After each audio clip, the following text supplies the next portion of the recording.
Masarap magmahal, lalo na kung mahalaga sa atin ang isang tao. Ngunit mahalaga ring magtira ng respeto para sa sarili dahil masaktan ka man pagdating ng araw, may kakapitan ka pa rin sa kabila ng iyong pagkabigo. Ikaw kabarangay, bigay todo ka rin ba kung magmahal? Dear Papa Dudut, mapagpalang araw po sa inyo at sa lahat ng mga nakikinig ngayon dito sa inyong programa. Tawagin niyo na lamang po ako sa pangalang Helen. 34 years old at taga General Nakar, Quezon. 14 years old pa lamang ako nang ipagbuntis ko ang panganay namin. Nakipagtanan ako noon sa boyfriend kong si Bart. Tutol po sa pagsasama namin ng mga magulang ko dahil masyado pa raw kaming mga bata. Pero wala na silang nagawa noong malaman nilang buntis ako, Papa Dudut. Nagpakasal kami ni Bart sa huwes pagtungtong ko sa edad na 18. Sa pagsasama namin sa loob ng 2 dekada ay nagkaroon kami ng isa pang anak. Babae ang panganay ko at lalaki naman ang bunso namin. Papa Dudut, sa loob ng 2 dekada kalahati noon ay nasa Brunei si Bart dahil sa trabaho niya. Driver po siya ng isang mayamang pamilya doon at minsan lang talaga siyang makauwi. Pinapayagan naman siya ng amo niya na umuwi 3 beses sa isang taon kaya nagkakasama-sama pa rin kami ng mga anak namin. Hindi po yun naging madali para sa akin dahil madalas kong nami-miss ang asawa ko. Kahit ang mga anak namin ay nangungulila rin sa kanilang ama na hands-on talaga sa kanila noong hindi pa nag-iibang bansa. Pero sa ganong sitwasyon ay ipinapaunawa ko sa mga anak ko na mas malaki ang sweldo ng kanilang ama kung sa ibang bansa ito magtatrabaho. Tungkol naman sa pagsasama namin ay wala namang kaming naging problema kahit na LDR kami. Loyal ako sa asawa ko at ganon din siya sa akin. Pero unti-unting nayanig ang paniniwala kong okay lamang kami nang may makarating na balita sa akin, Papa Dudut.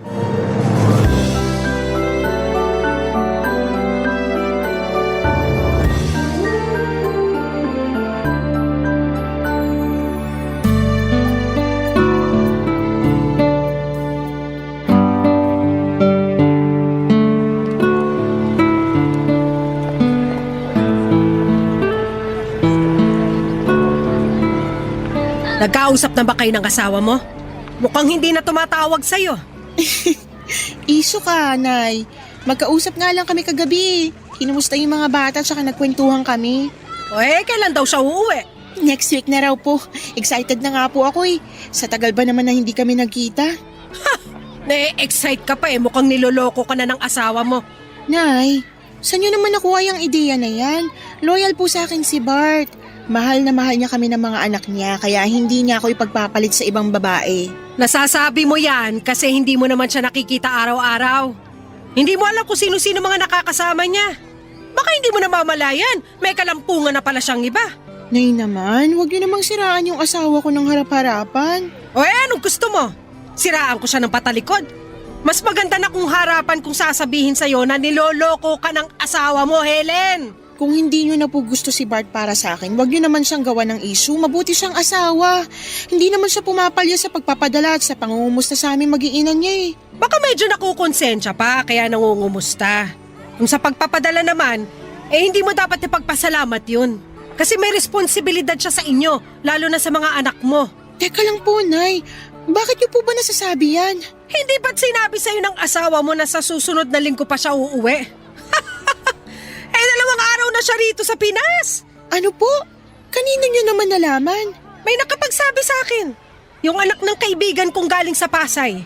Nakita niya raw si Bart doon sa bahay na nadadaanan nila pa uwi. Kaya nga nagtanong siya sa akin kahapon kung lumipat na raw ba kayo kasi akala niya nandun na kayo mag-iina. Kaya doon na lang dumiretso si Bart. Baka naman niloloko lang kayo noon. Alam niyo naman kung gaano kadaling manira ng tao. Paano kung totoo? Bakit hindi mo tanungin yung asawa mo? Tama na po, Nay. Sinungaling yung nagkwento sa inyo, hindi pa nakakauwi yung asawa ko. Mukha akong pagtataasan ng boses. Kung ayaw mong maniwala sa sinasabi ko, bahala ka! Pero kapag ikaw na mismo nakahuli sa pagsisinungaling ng asawa mo, huwag mong ipapakita sa akin yung pag-iyak mo! Ang kulit nyo naman po kasi, Nay. Hindi nga po nagloloko yung asawa ko. Kung gusto nyo, tatawagan ko siya ngayon habang kaharap ko pa kayo. Huwag na! Mas mabuti kung kakausapin mo siya kapag nandito na siya. Tanungin mo ng harapan para hindi makapagsinungaling sa'yo. Sige po, Nay. Kakausapin ko siya at papatunayan ko po sa inyo na hindi totoo yung chismis na nasagap nyo. Sana nga! Ayoko rin naman mangyari na ngayon pa masisira yung pamilya ninyo. Kung kailan mahigit 2 dekada na yung pagsasama nyo. Uulitin ko po, Nay. Mabuting asawa si Bart kaya hindi niya ako magagawang lokohin. Kapag napatunayan ko nagsisinungaling yung nagsabi sa inyo na nakita niya yung asawa ko, pupuntahan ko siya at kakausapin. Hindi ko palalampasin yung paninira niya sa asawa ko. Papa Dudut, kahit sa panaginip ay hindi ko naisip na lolokohin ako ng asawa ko. Consistent naman kasi siya sa ipinapakita niya mula noong magsama kami. Mabait siya at responsableng asawa. Tuwing nakikipag-inuman siya ay nagpapaalam pa nga siya sa akin at hindi rin nagpapaabot ng madaling araw. Madalas pa nga siyang nagsasabing under noon dahil kapag pinauwi ko siya ay sumasama talaga siya at hindi na nagyayabang pa. May kaklase si Bart noong high school na nagtatrabaho sa Brunei bilang driver. Ang kaso'y pinauwi na ito ng asawa dahil naghahabol na magkaroon ng isa pang anak kaya nairekomenda nito ang asawa ko. Sa maraming taon na nagsama kami ay pinakita niya kung gaano niya ako kamahal. Madalas niya akong pinagsisilbihan. Magkatulong kami noon sa karinderya ni nanay at ayaw nga niya na napapagod ako kaya halos siya na ang gumagawa ng mga mabibigat na mga gawain. Nagkakahera na lamang ako noon at paminsan-minsan ay nagsiserve sa mga customers namin. Pero pagdating sa pagluluto at kahit na sa paghuhugas ng mga plato ay siya na ang gumagawa. Bukod pa roon ay naghahanap pa siya ng mga racket hanggang sa maging driver siya ng delivery truck. Okay naman ang kitaan niya roon pero noong naospital ang bunso namin, naubos ang savings naming mag-asawa nang kinailangan itong operahan. Pero noong magkatrabaho siya sa Brunei, mabilis kaming nakabangon, Papa Dudut.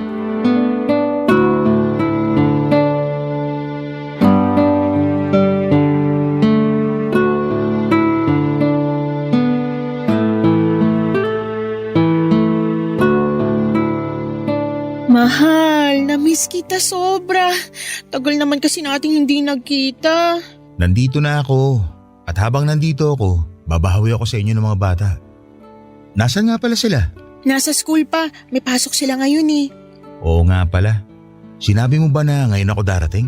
Syempre hindi, gusto mo silang isorpresa, 'di ba? Oo, miss na miss ko na sila eh. Lalo na yung bunso natin. Tagal na nag-aaya na maglaro kami ng basketball. Siguradong matutuwa yun mamaya kapag nakita ka niya. Na pala, kamusta si nanay? Nakasalubong ko siya kanina dyan sa labas ah. Binati ko pero hindi ako pinansin. Galit ba siya sa akin? Ha? Baka bad mood lang yun si nanay, pagpasensyahan mo na. Nakakapanibago lang kasi. Dati naman, kinukumusta niya pa ako tuwing nagkikita kami sa labas. Ay nako, kakausapin ka rin ni nanay. Wrong timing ka lang talaga. Teka, kumain ka na ba? Oo, kumain na ako kanina. Ikaw, kamusta ka naman? Hindi ka ba nahihirapan sa mga gawain dito? Sus, makapangumusta ka naman. Parang hindi tayo nag-uusap sa video call. Siyempre okay lang naman ako, kayang-kaya ko pa mga gawain dito. Bakit parang nakukulangan ka pa? Yun na nga. Nakukulangan din ako kaya parang kailangan ko na ng bagong aalagaan. Total, nandito ka na. Anong ibig mong sabihin? Mahal, gusto ko na ulit magbuntis. Ano? Gusto ko ng isa pang anak. Malalaki na kasi mga anak natin eh. Mahal naman, baka naman naiinip ka lang kaya mo naiisip yan. Saglit lang ako rito. Sino sasama sa ito yung may check-up ka? O kaya pag nanganak ka na? Nandito naman si nanay. Pwede niya akong samahan. Tsaka siya rin naman yung nag-aasikaso sa akin nung nanganak ako, di ba? Oo, pero busy na si nanay sa karinderya. Nakakaya naman kung maaabala pa siya. Baka sabihin niya pa, ako yung asawa mo pero hindi man lang kita masamahan. Nasabi ko na to kay nanay. Kahit na. Bakit parang ayaw mo? Hindi naman sa ayaw. Parang hindi lang maganda yung timing. Kung hindi ngayon, kailan pa, mahal? Kung kailang hindi ko na kaya, ganun ba? Pwede naman sa ibang taon. Wag lang muna ngayon. Pagbigyan mo na ako, sige na naman, mahal. Gusto ko lang talagang maranasan ulit na may alagang baby. Pero gusto ko ring makasama mo ko sa pagbubuntis mo. Para masubaybayan ko yung anak natin hanggang sa paglabas niya. Pwede naman kitang laging i-update. Madalas naman tayo magka-video call, di ba? Oo, pero iba pa rin yung nakikita ko kayo ng malapitan. Para may magawa man lang ako para sa inyo. May magagawa ka naman eh. Sinusustentuhan mo naman kami tsaka lagi ka rin nangungumusta. Sapat na sa akin yun. Mahal, please naman, makinig ka sa akin. Wag na muna ngayon, okay? Gusto ko rin naman magkaanak pa tayo. Pero hindi lang talaga ito yung tamang panahon para dyan. Ang simple-simple lang naman ang hinihiling ko sa'yo. Hindi naman ikaw yung magbubuntis kundi ako. Mahal, pag-usapan na lang natin to ulit sa susunod, okay? Magpapahinga muna ako. Ang layo pa ng binyahe ko papunta rito. Ano pa nga bang magagawa ko?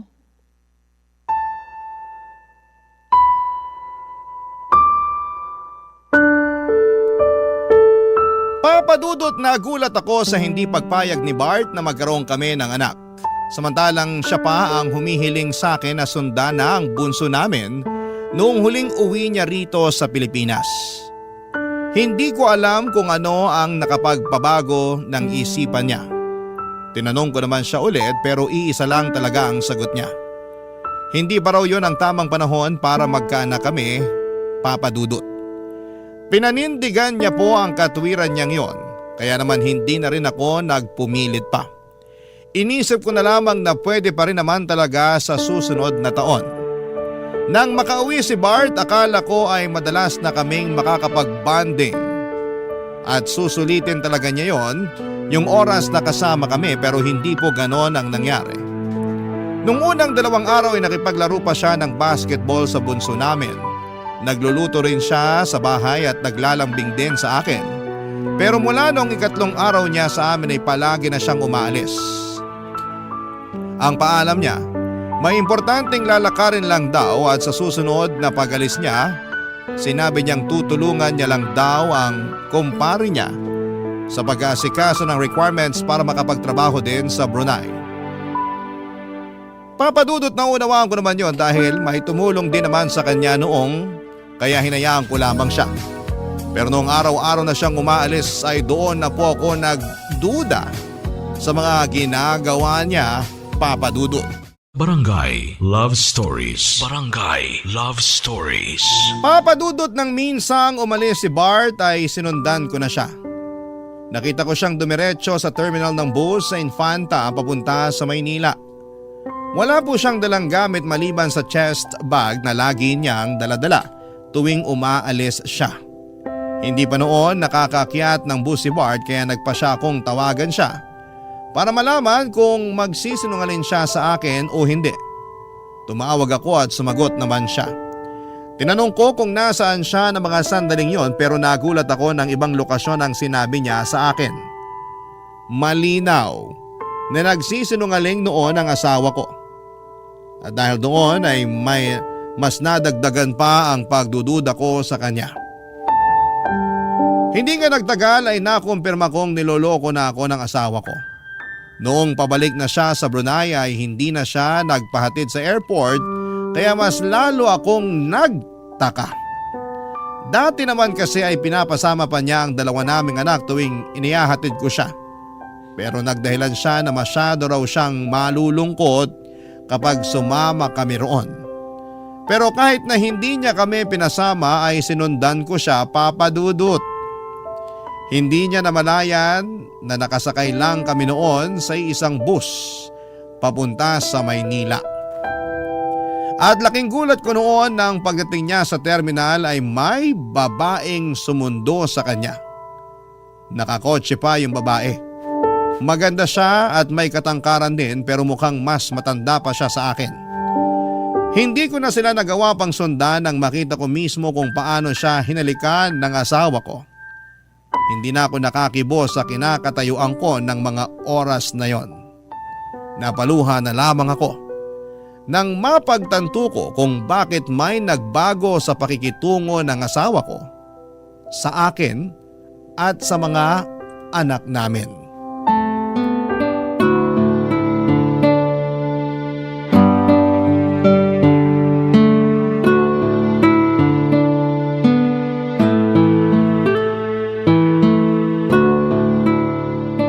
Mahal, kumusta yung biyahe mo pa Maynila? Okay naman. Safe naman ako nakarating dito sa airport. Sa airport? Sana nga sinama ko kayo eh. Ngayon pa lang namimiss ko na kayo ng mga anak ko. Talaga? Oo naman mahal. Bakit parang hindi ka naniniwala? May dahilan ba para hindi ako maniwala sa'yo? Ano ba yung pinagsasabi mo? Siyempre wala. Sigurado ka? Mahal, ano ba to? Parang iba na yung tono mo ah. May gusto ko ba sabihin sa akin? Wala. Wala, pero ganyan ka naman makipag-usap. Ikaw, wala ka bang sasabihin sa akin? Ay, mahal. Pwede bang diretsahin mo na lang ako? Ang hirap kasi ng ganito na parang manghuhula pa ako kung bakit ka nagkakaganyan. Nasaan ka ngayon? Nandito sa airport. Pwede bang mag-selfie ka ngayon? Ha? Maraming tao rito. Nakakahiya. Kailan pa naging nakakayang mag-selfie sa airport? Ginagawa mo naman yan dati ah. Mahal naman. Ano bang mahirap sa hinihiling ko sa'yo? Selfie lang naman, 'di ba? Hindi kasi pwede. Bakit hindi pwede? Baka naman kaya ayaw mo kasi wala ka naman talaga sa airport. Paano mo naman nasabi yan? Pwede ba? Huwag ka nang magmaang-maangan. Akala mo ba hindi ko malalaman na next week pa talagang flight mo? Ano? Hindi ka makasagot kasi totoo yung sinasabi ko? Oo, totoo. Wala rin naman point kung magsisinungaling pa ako. Wala ako sa airport. Nandiyan ka sa babae mo, di ba? Kailan mo pa ba ako niloloko, ha? Kailan pa kayo ng babae mo? 5 taon na. 5 taon? Ganong katagal na kayong magkarelasyon? Bart naman! Paano mo nagawa sa akin to? Mahal, pasensya ka na. Kinailangan ko lang kasing gawin to. Kailangan ko ng tulong niya para magkaroon ng trabaho sa Brunei. Tinulungan ka naman ng kaibigan mo, di ba? Ano pa yung tulong na sinasabi mo? Nagsinungaling ako sa'yo noon. Totoong tinulungan ako ng kaklase ko nung high school. Pero nabankrupt yung amo ko. Nagbawas na siya ng mga driver nila. At isa ako sa natanggal kasi ako lang naman yung Pinoy doon. Hindi ko na alam yung gagawin ko noon, mahal. Buti na lang, ipinakilala sa akin ng kaibigan ko si Angelica. Siya yung tumulong sa akin para magkaroon ng panibagong trabaho sa Brunei. Marami siyang kilala na makakatulong sa akin. Kaya may napasukan kaagad ako noon. Kaya ba pati yung Angelica na yun, pinasukan mo na rin? Mahal naman. Intindihin mo naman ako. Para sa inyo rin naman itong ginagawa ko. Hindi ko lang talaga sinabi sa'yo na natanggal ako sa trabaho kasi ayoko ma-stress ka pa. Saka ayoko rin umuwi nang wala man lang sapat na ipon. Ngayong may ipon na tayo, hindi mo na kailangan makisama sa babae mo. Umuwi ka na rito. Mahal, hindi talaga pwede. Please naman, unawain mo naman ako ngayon. Anong gusto mong gawin ko, ha? Tanggapin na lang na may kahati ako sa'yo, ganun ba? Hindi naman magtatagal to, mahal. Pansamantala lang to. Ikaw pa rin yung mahal ko. Kayo pa rin yung pamilya ko. Kaya sana, pagbigyan mo na muna ako ngayon. Alam mo, hindi ko alam kung paano mo pa nasasabi sa akin yan ngayon. Hindi ka pumayag nung sinabi ko sa'yo na gusto ko magbuntis ulit. Tapos ngayon, malalaman ko na may kabit ka pala. Ano gusto mo maramdaman ko? Dapat ba hindi na lang ako masaktan kasi mahal mo naman kami ng mga anak mo? Niloko mo na nga ako eh. Huwag mo naman akong gawin tanga. Papadudot dahil sa galit ko ay napilitan si Bart na bumalik at ilaan sa amin ang natitira pa niyang 1 linggo dito sa Pilipinas. Harap-harapan niyang inamin ang naging affair nila ni Angelica. Kahit daw nasa Brunei siya ay madalas pa rin silang magkasama. Sobrang sakit noong nalaman ko lahat-lahat ng panluloko sa akin ng asawa ko. Kahit na sinabi niyang ginawa niya yon para sa amin, ay hindi ko pa rin matanggap na sa tinagal-tagal ng pagsasama namin ay matagal na rin pala niya akong niloloko. Pero kahit gaano kasakit ang ginawa niya, nagdesisyon ako na inihim yon sa mga anak namin. Nagpanggap kami na walang problema dahil ayokong maapektuhan sila. Lalo na't pareho pa silang nag-aaral. Isa pa, papadudot, ay masyado ring makiama ang 2 kong anak kaya hindi kaya ng puso ko na masira ang tingin nila sa papa nila. Tiniis ko ang lahat kahit na may choice naman akong kumawala na lamang sa relasyon namin. Sa madaling salita ay pumayag ako na may kahati ako sa asawa ko. Pumayag rin ako na magsama sila sa Brunei. Ang kapalit naman noon ay hindi nagkulang sa sustento sa amin si Bart. Palagi rin siyang tumatawag para kumustahin ang mga anak namin. Sa madaling salita ay walang nagbago sa amin. Kahit pa alam ko na may kabit siya, Papa Dudut.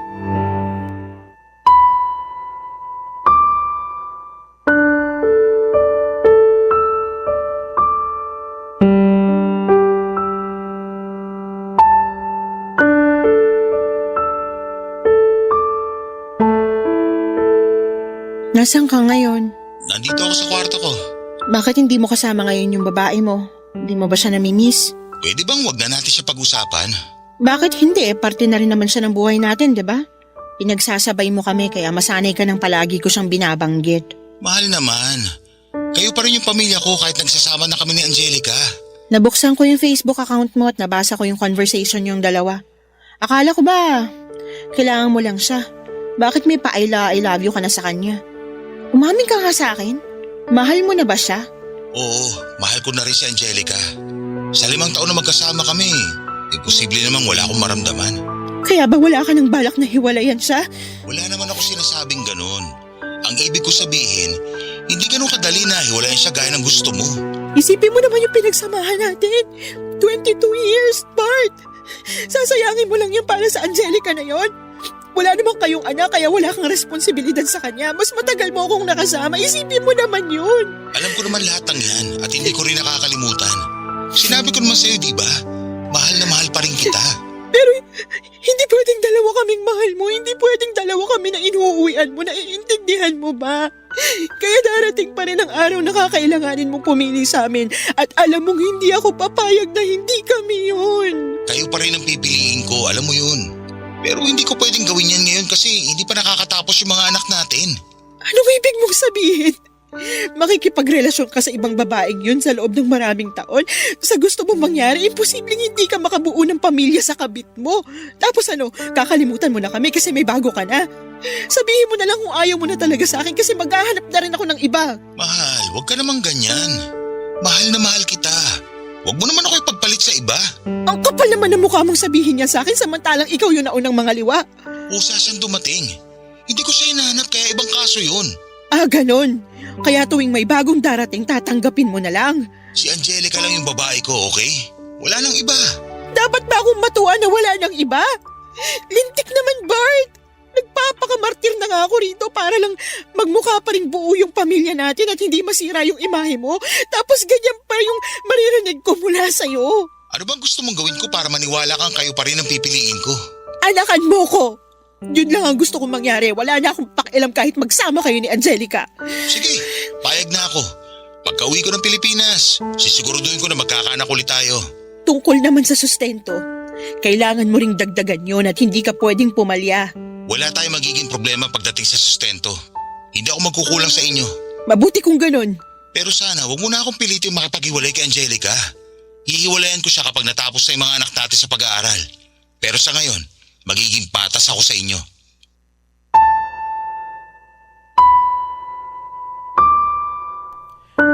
Papa Dudut, batid ko na napakatanga ko sa naging desisyon ko.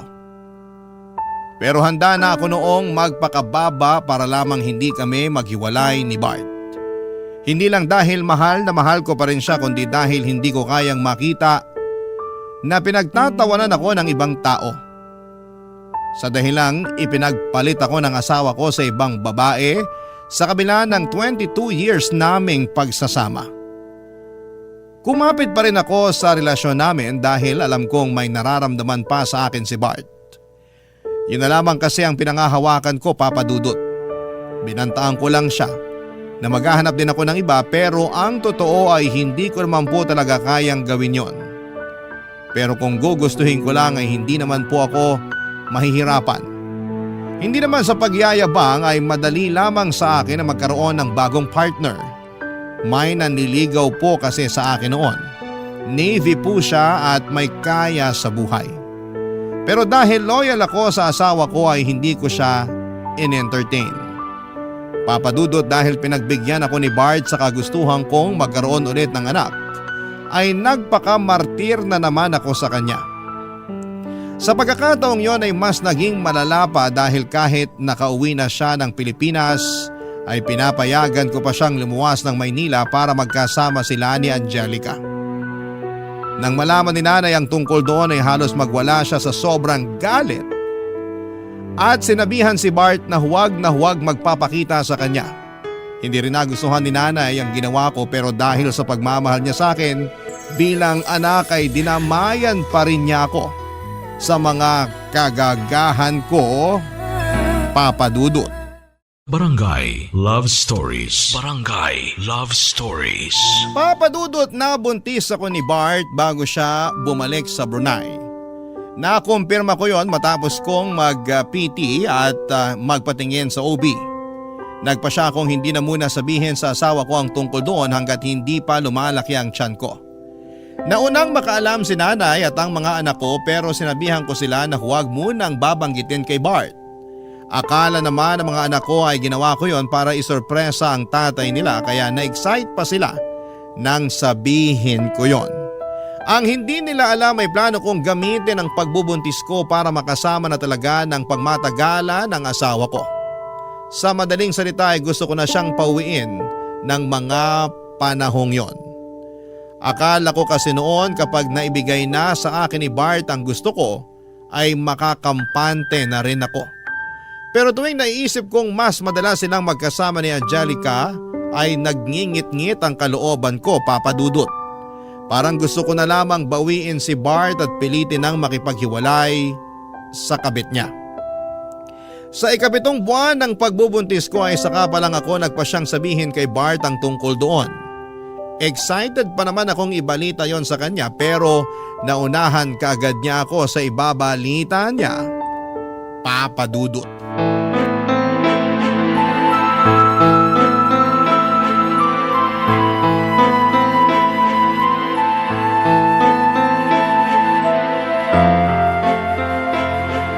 Anong sinabi mo?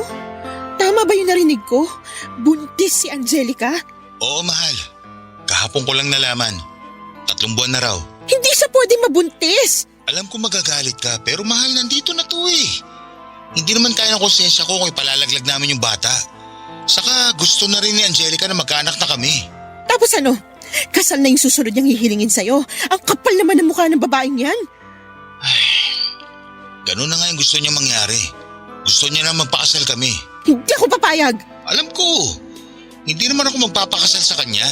Pwede naman ako magdahilan na lang sa kanya na hindi basta-basta ang proseso ng annulment. Kung sasabihin mo yan sa kanya, parang pinaaasa mo pa siya. Ipakausap mo siya sa akin. Baka kailangan mo na ipamukha sa kanya kung anong lugar niya sa buhay mo. Hindi naman mangyayari yun eh. Sinabi mo rin sa akin noon na kami yung pipiliin mo, pero anong ginawa mo, ha? Binigyan mo pa siya ng dahilan para itali ka niya. Binuntis mo pa. Huwag ka na magalit, please. May usapan naman tayo, di ba? Nabubuntisin kita para magkaroon ka na ulit ng aalagaan. Hayaan mo pagbalik ko. Malapit na akong mga anak, Bart. Anong ibig mo sabihin? Buntis ka rin? May mga anak bang hindi buntis? Pero bakit ngayon mo lang sinabi sa akin? Kasi gusto ka naming isorpresa ng mga bata. Pero wala eh. Sa ganitong pagkakataon mo pa nalaman, inunahan mo ko kaagad ng balitang na buntis mo na yung kabit mo. Pasensya ka na. Kung alam ko lang. Kung alam mo lang ano, may gagawin ka ba para mapasaya ko ngayon? Ano bang gusto mo, mahal? Hiwalayin mo si Angelica. Pero… Wala nang pero. Ang tagal ko nang nagtiis na may kahati sa'yo. Hiwalayan mo siya kung gusto mo pang makasama yung bago nating anak. Pwede bang saka na lang kapag nanganak na siya?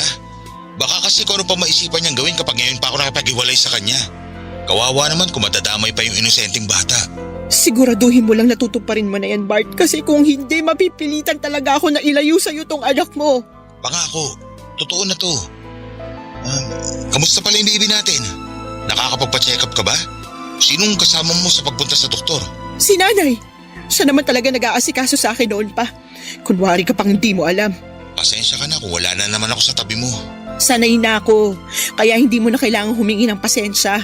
Lalaki ba yung anak natin? Oo. Talaga? May naisip ka na ba ipapangalan sa kanya? Wala pa. Pwede bang ako na lang magpangalan sa kanya? Hindi mo na kailangang hilingin sa akin yan kasi ikaw naman yung ama nitong dinadala ko. Sige, mag-iisip ako ng ipapangalan sa bunso natin. Sana pag-isipan mo rin yung pag-uwi mo rito sa panganganak ko. Mahal, alam mo naman na hindi ako basta-basta makakauwi, hindi ba? Baka naman ayaw mo lang talaga. Yan ka na naman eh. Basta, titingnan ko. Pero kung sakaling hindi ako makakauwi, pahingi ako ng mga picture ni baby pagkapanganak mo sa kanya. Kahit yun lang, mahal.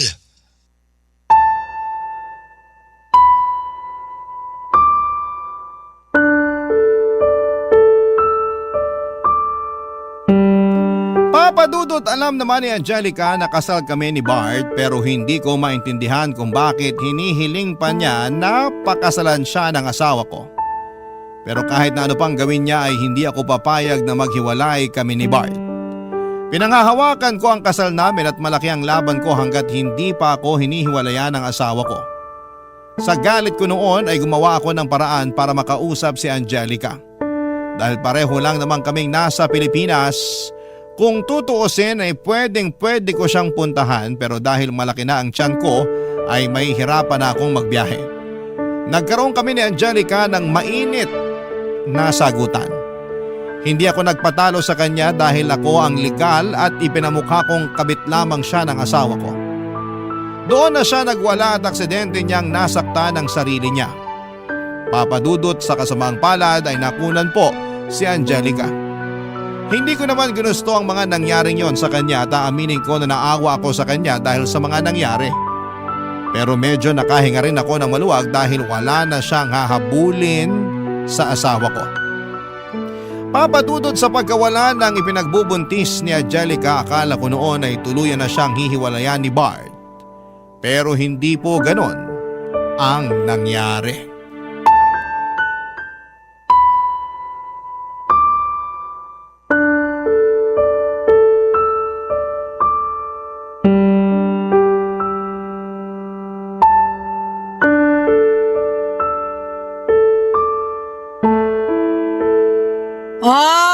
Anong sinabi ko sa'yo? Nung una pa lang, sinabihan na kitang niloloko ka ng asawa mo pero ayaw mo maniwala. Ipinagtatanggol mo pa siya. O tapos ngayon ano? Ginawa ka lang niyang tanga. Oo na po, Nay. Tanga na ako kung tanga pero mahal na mahal ko po si Bart. Ama pa rin siya ng mga anak ko. Ama siya ng batang nasa sinapupunan ko ngayon. Kaya hindi ako papayag na maghihiwalay kami dahil sa Angelica na yun. Ako lang dapat yung mahal niya, Nay. Ako lang. Kahit hindi ka pumayag na maghiwalay kayo, kung hindi ka na kayang panindigan ng asawa mo, wala na ring silbi ang pagpapakamartir mo. Ano bang kailangan kong gawin para matauhang ka? Masyado mo nang ibinabay ang sarili mo para lang sa isang manlolokong asawa? Pero, Nay, kahit naman niloko niya ako, hindi pa rin niya kami pinabayaan. Mahal niya pa rin ako. Tanga! Hindi na pagmamahal yung ginagawa niya sa'yo. Pinaglalaroan ka na lang ni Bart. Alam ko po, Nay. Alam ko po. Pero tiniis ko na ang lahat para sa mga bata. Ayoko malaman nila na hindi na kami maayos ng papa nila. Ayoko ring malaman na may ibang babae si Bart kasi baka mawala yung respeto nila sa kanya. Naririnig mo ba yung sarili mo? Helen naman! Kaya ka biniyayaan ng utak para gamitin mo sa mga desisyon mo sa buhay at hindi para magpakatanga lang sa isang lalaki. Kung ako yung mga anak mo, kapag nalaman kong ganyan kakamartir, baka mawalan na rin ako ng respeto sa'yo. Hindi na kasi pagmamahal ang tawag sa ginagawa mo.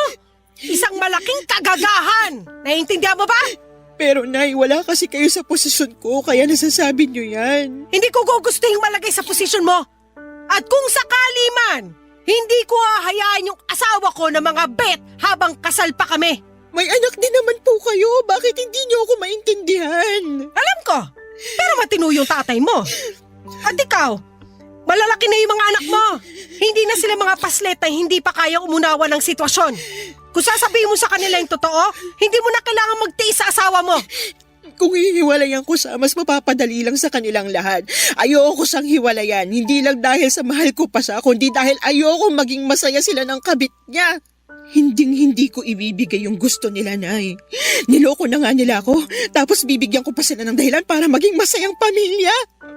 Kahit anong pilit ng babaeng yun na makuha yung asawa ko, pa rin lahat ng mapupunta sa kanya kasi ako yung legal na asawa. Hindi naman tatagal yung pagsasama nila kung hindi mo hinayaan. Imbis na kastiguhin mo yung asawa mo, nagpabuntis ka pa ulit. Paano kung tuluyan ka na niyang iwan, ha? Sino nga ako sa bata? Hindi niya po gagawin yon. Kahit nagawa niya mga bet, mahal na mahal pa rin niya yung mga bata. Baka naman sila na lang talaga yung habol sa'yo ng asawa mo. Pero ang totoo, kating-kati na siyang hiwalayan ka at natatakot lang siya sa pwede mong gawin. Uulitin ko, Nay. Mahal ako ng asawa ko kaya huwag niyo nang ipilit yung sinasabi niyo. Sige, bahala ka sa gusto mong isipin. Total, sarado naman yung isip mo. Lahat ng sasabihin ko, hindi mo rin naman tatanggapin. Kahit ano pang sabihin niyo, hindi ko siya hihiwalayan.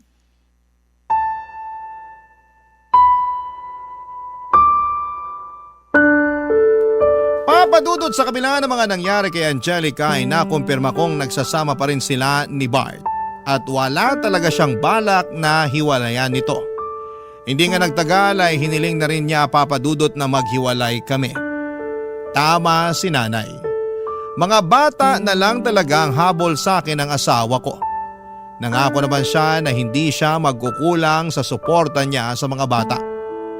Lalo na sa batang nasa sinapupunan ko sa ngayon. Humihiling siya ng annulment at willing daw gumastos si Angelica para doon. Pero hindi ako pumayag. Hinayaan ko silang magsama gaya ng gusto nila pero hindi ko hinayaang mawala sa akin ang titulo bilang legal na asawa. Batid kong mas lalo ko lang ginagawang komplikado ang sitwasyon namin. Pero ayoko magmukhang talunan kay Angelica. Kaya nangako ako na hanggat nabubuhay ako ay mananatili pa rin siyang kabit ng asawa ko. Hanggang sa ngayon ay hindi pa rin alam ng mga anak ko na sira na ang relasyon namin ng tatay nila. Kaya gusto ko sanang samantalahin ang pagkakataong ito para makahingi ng payo sa mga tagapakinig ng inyong programa, Papa Dudut. Kung dapat ko pa bang sabihin sa mga anak ko na gusto ko nang makipaghiwalay or gusto nang makipaghiwalay sa akin ng papa nila. At kung tama ba na hindi ko hiwalayan si Bart kahit desidido na siyang sumama sa kabit niyang si Angelica. Sa ngayon ay hanggang dito na lamang po muna, Papa Dudut, ang kwentong ibabahagi ko at maraming salamat po sa pagbabahagi nito, Papa Dudut, at gayon din sa lahat ng bumubuo ng Barangay LS. God bless and more power sa inyong programa. Ang inyong forever kapuso at ka-barangay, Helen. Barangay Love Stories. Barangay Love Stories. Nalilito pa rin sa life ang ating kabarangay. Ano kaya ang maipapayo mo sa kanya? Ibahagi mo yan sa ating comment section para mabasa rin niya. Nagustuhan ng iyong napakinggan? Ituloy yan via live stream sa www.gmanetwork.com/radio.